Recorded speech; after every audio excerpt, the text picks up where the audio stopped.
territoriales font donc de l'économie sociale solidaire, mais le font presque à la limite de leurs compétences. Je veux dire, à la limite des prérogatives qui sont conférées par le Code général des collectivités territoriales.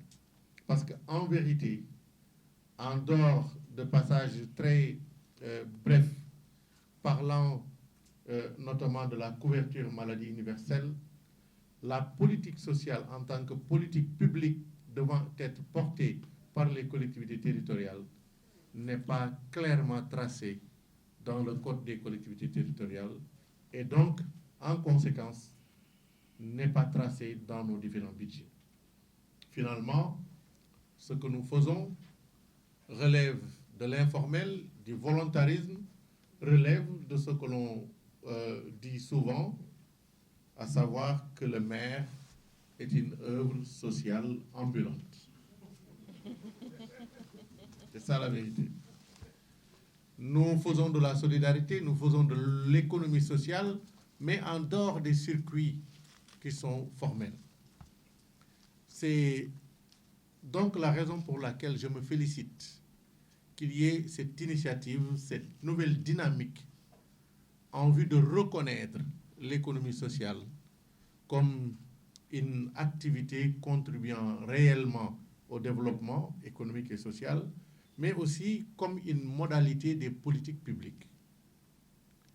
En réussissant à faire accepter, faire comprendre, faire accepter cette nouvelle dynamique, je crois que notre plaidoyer réussira à infléchir ou en tout cas à modifier la réglementation, la loi en vue de formaliser l'économie sociale comme politique publique territorialisée.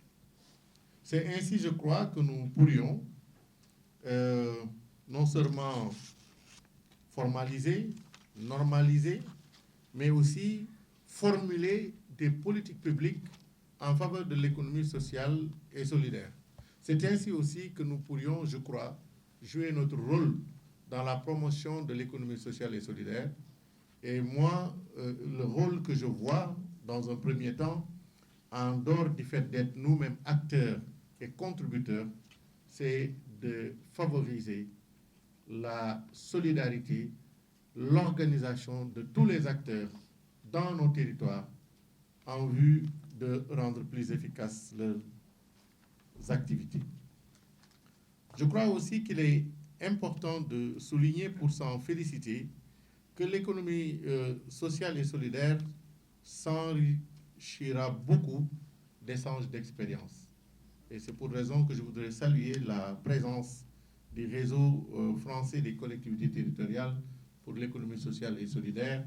Je voudrais saluer aussi nos amis africains qui ont bien voulu faire le déplacement. Mais je pense que l'échange d'expériences devrait aussi se faire de façon horizontale. Je veux dire, entre collectivités territoriales du Sénégal, par exemple. Et dans ce cadre, je crois que Dakar a beaucoup à donner. Dakar a longtemps formulé et mis en œuvre des politiques d'économie sociale, le crédit municipal, mais aussi d'autres activités qui ont été formalisées ces dernières années et qui ont un impact réel dans la vie des populations.